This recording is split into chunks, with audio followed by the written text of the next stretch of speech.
BEd part third online classes में आपका स्वागत है। अपन अध्ययन कर रहे हैं कृषि फसलों का और कृषि फसलों के अंतर्गत आज अपन बात करेंगे एशिया महाद्वीप में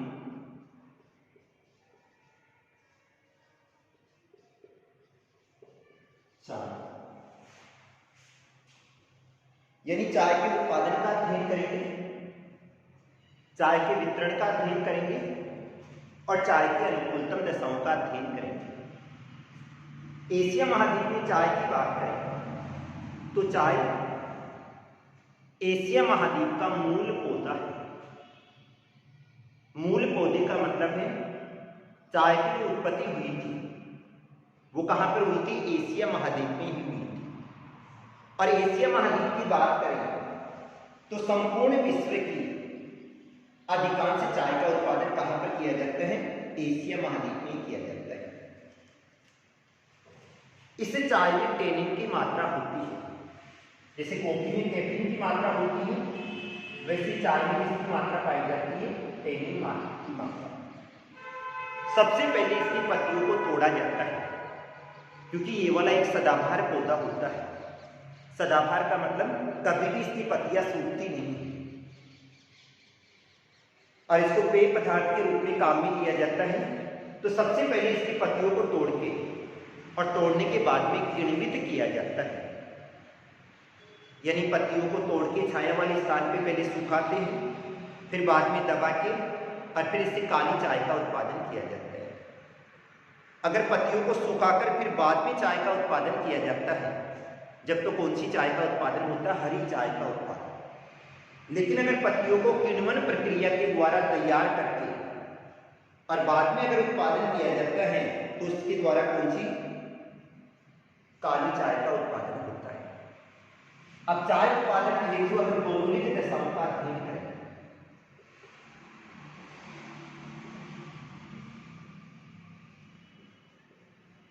अब भौगोलिक दशाओं में अपन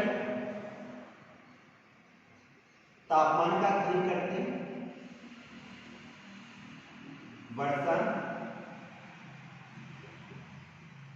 धरातल, मिट्टी और श्रमिकों का अध्ययन किया जाता है। सबसे पहले तापमान की बात करें तो चाय की कृषि हेतु 24 से लेकर 30 डिग्री सेल्सियस से तापमान की आवश्यकता होती है। यानी चाय की कृषि हेतु 24 से लेकर 30 डिग्री सेल्सियस से तापमान की आवश्यकता होती है। वैसे ये वाला तापमान तो अधिक होता है क्योंकि ये वाला छाया प्रिय पौधा है।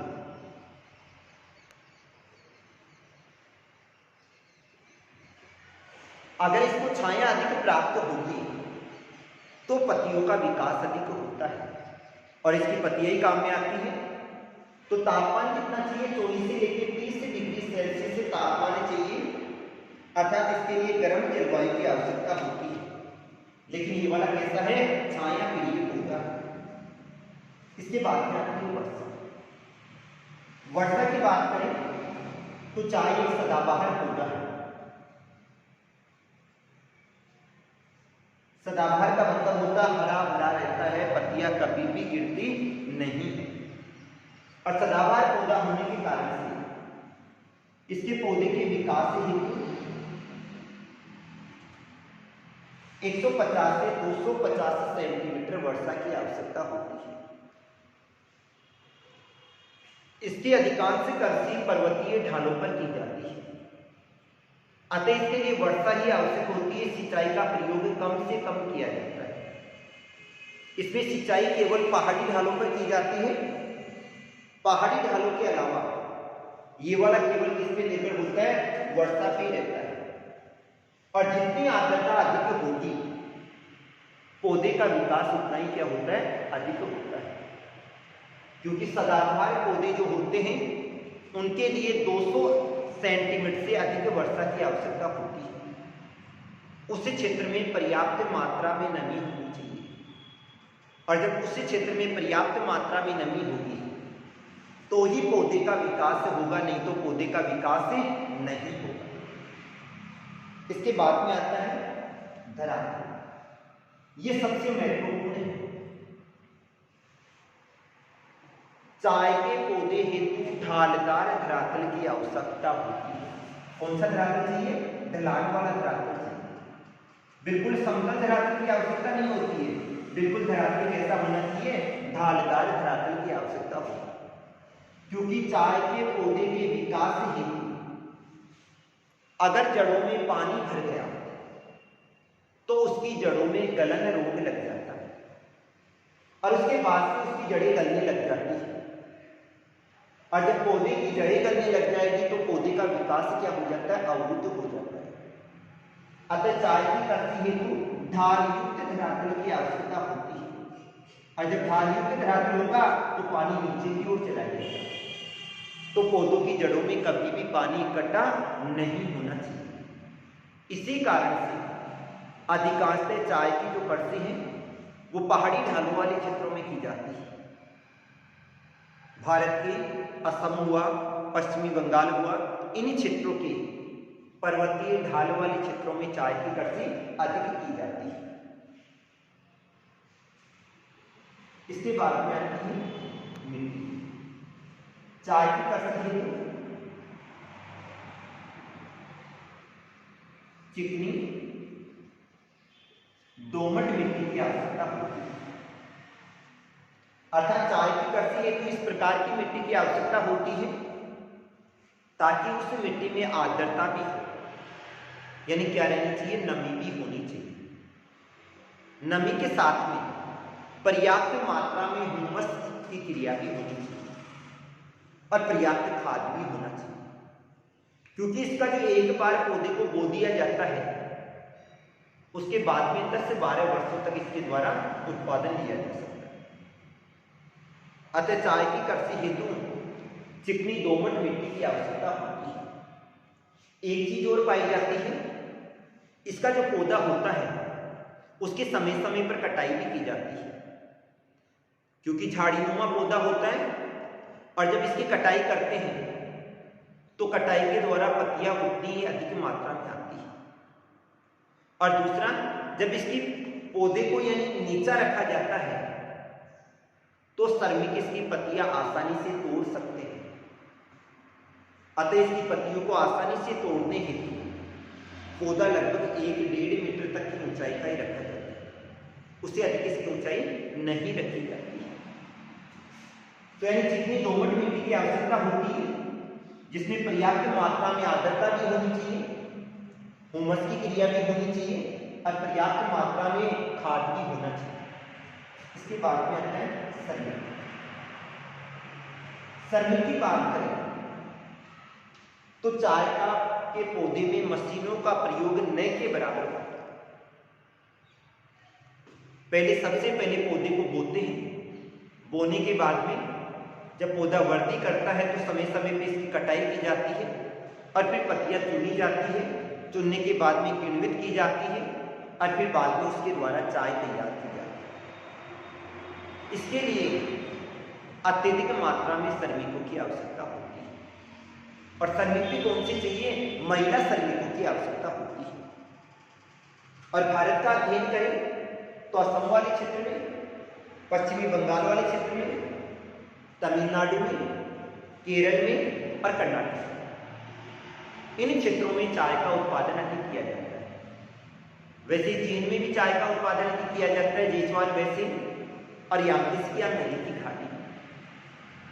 इन क्षेत्रों में जनसंख्या अधिक निवास करती है और जनसंख्या अधिक निवास करने के कारण से इन क्षेत्रों में पर्याप्त मात्रा में श्रमिक आसानी से उपलब्ध हो जाते हैं। अतः चाय के लिए क्या होना चाहिए? अत्यधिक मात्रा में महिला श्रमिकों की आवश्यकता होती है और सस्ते भी होनी चाहिए, कुशल भी होनी चाहिए। इसी कारण से जहां पर जनसंख्या बाहुल्य क्षेत्र है वहां पर चाय की कृषि अधिक की जाती है। अब अपन अध्ययन करेंगे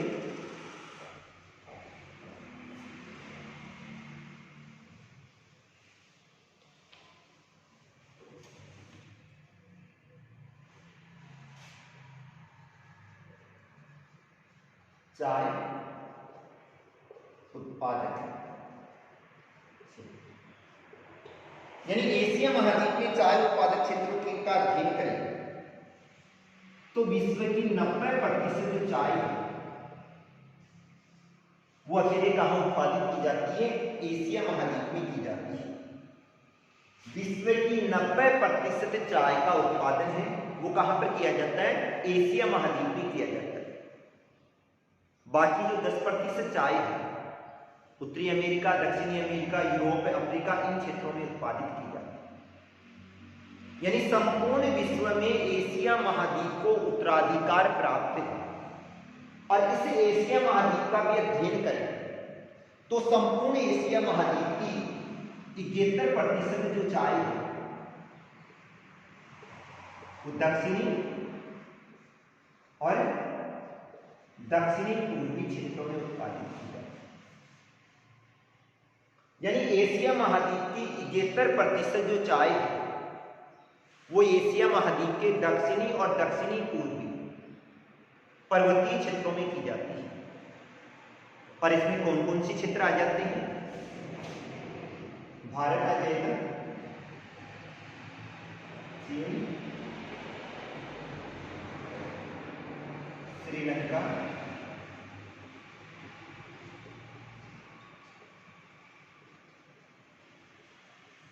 इंडोनेशिया और जापान। यानी संपूर्ण एशिया की 71% जो चाय है उसका उत्पादन भारत, चीन, श्रीलंका, इंडोनेशिया और जापान देशों में उत्पादित होती है। क्योंकि 71% जो चाय है उसका उत्पादन दक्षिणी और दक्षिणी पूर्वी क्षेत्रों में किया जाता है। अब इसमें सबसे पहले अपन बात करें भारत की बात करें तो भारत विश्व की 35%, विश्व की कितनी? 35%। यानी संपूर्ण विश्व की 35% और एशिया की 38% चाय का उत्पादन करते हुए कौन से स्थान पे आता है? प्रथम स्थान पे आता है। अर्थात चाय के उत्पादन में भारत का प्रथम स्थान है। और भारत विश्व की 35% और एशिया महाद्वीप की 38% चाय का उत्पादन करते हुए कौन से स्थान पे आता है? प्रथम स्थान पे आता है। यहां पर चाय का उत्पादन किया जाता है। और यहां पर जो चाय का उत्पादन किया जाता है वो कहां पे किया जाता है? असम में, पश्चिमी बंगाल, तमिलनाडु, केरल और कर्नाटक। यानी भारत में जो चाय का उत्पादन किया जाता है वो असम में, पश्चिमी बंगाल में, तमिलनाडु, केरल और कर्नाटक में सबसे अधिक मात्रा में किया जाता है। अब दूसरी बात करें अपन चीन। अब भारत का अध्ययन करें तो भारत में भी चाय उत्पादन में पहला स्थान असम का आता है। पश्चिमी स्थान कौन सा किसका आता है? असम का आता है। और पश्चिम बंगाल के दार्जिलिंग की जो चाय है वो अपने स्वाद के लिए सबसे प्रसिद्ध होती है। पश्चिमी बंगाल के दार्जिलिंग की जो चाय है वो विश्व की सबसे महत्वपूर्ण चाय में से आती है और अपने स्वाद के लिए जानी जाती है। लेकिन भारत में एक व्यक्ति 410 ग्राम चाय का उपभोग करता है। यानी चाय का उत्पादन भी अधिक होता है, उपभोग भी क्या होता है? अधिक होता है। इसके बाद में हम बात करते हैं चीन।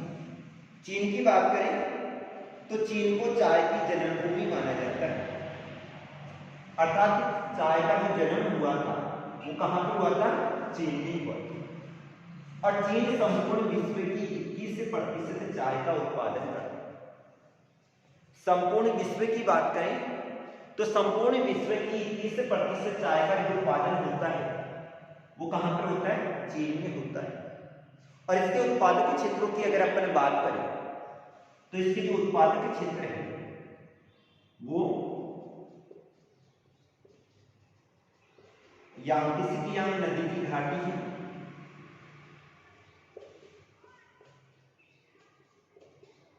और जेचुआन वैसी है।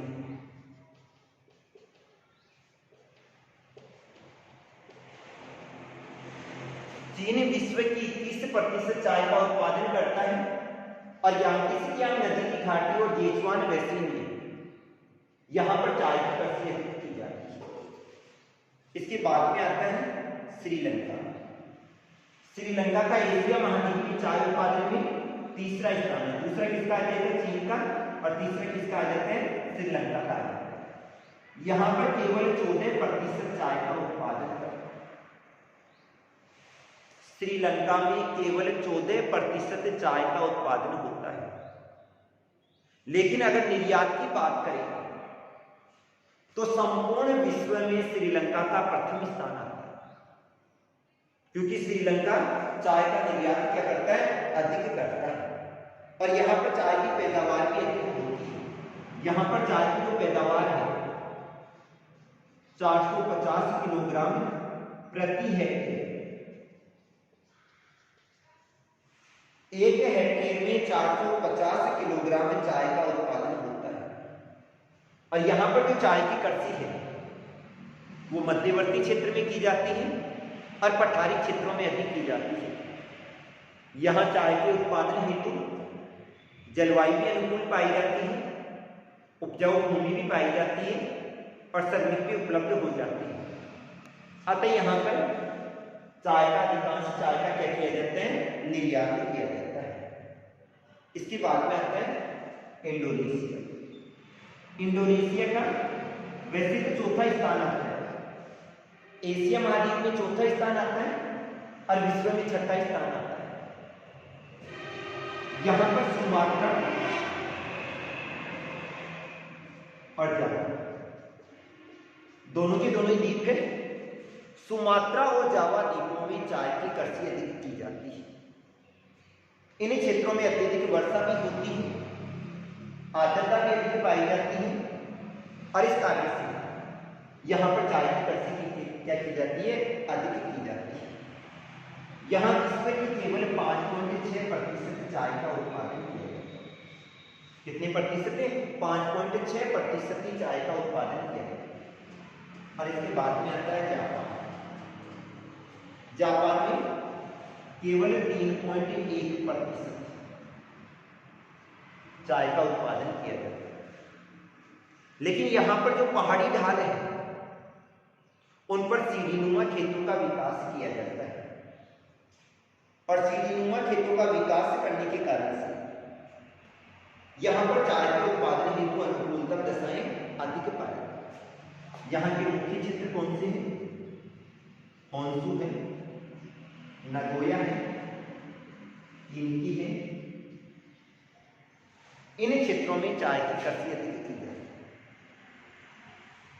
यहां पर अधिकांश जनसंख्या गैर कृषि कार्यों में लगी हुई है और गैर कृषि कार्यों में लगी होने के कारण से यहां पर श्रमिक कम पाए जाते हैं और कृषि हेतु भूमि भी कम पाई जाती है। ये कहा जाता है जापान की केवल 14% भूमि ऐसी पाई जाती है जिस पे कृषि कार्य किया जाता है, बाकी गैर कृषि कार्य के रूप में उपयोग में ली जाती है। अतः भूमि कम होने के कारण से यहाँ पर चाय का उत्पादन कम किया जाता है। अन्य उत्पादक क्षेत्र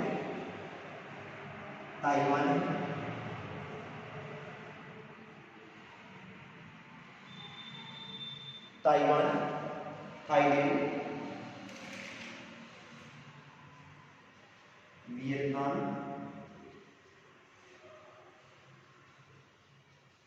पाकिस्तान आदि, जहां पर थोड़ी बहुत मात्रा में चाय की कृषि की जाती है। अब इसके बाद में आता है चाय का अंतर्राष्ट्रीय व्यापार की बात करें तो केवल अकेला श्रीलंका संपूर्ण एशिया महाद्वीप की 51% चाय का निर्यात करता है। कौन? श्रीलंका। संपूर्ण एशिया महाद्वीप की जितनी चाय का निर्यात होता है उसमें से केवल 51% चाय का निर्यात तो कौन करता है? श्रीलंका ही करता है। श्रीलंका के अलावा फिर भारत है, पाकिस्तान है, इंडोनेशिया है, चीन है, ये भी थोड़ी बहुत मात्रा में चीन का निर्यात, चाय का निर्यात करता है। और सर्वाधिक जो निर्यात है वो ब्रिटेन में किया जाता है। ब्रिटेन के अलावा संयुक्त राज्य अमेरिका में भी किया जाता है। तो ये तो था चाय की कृषि। Thank you.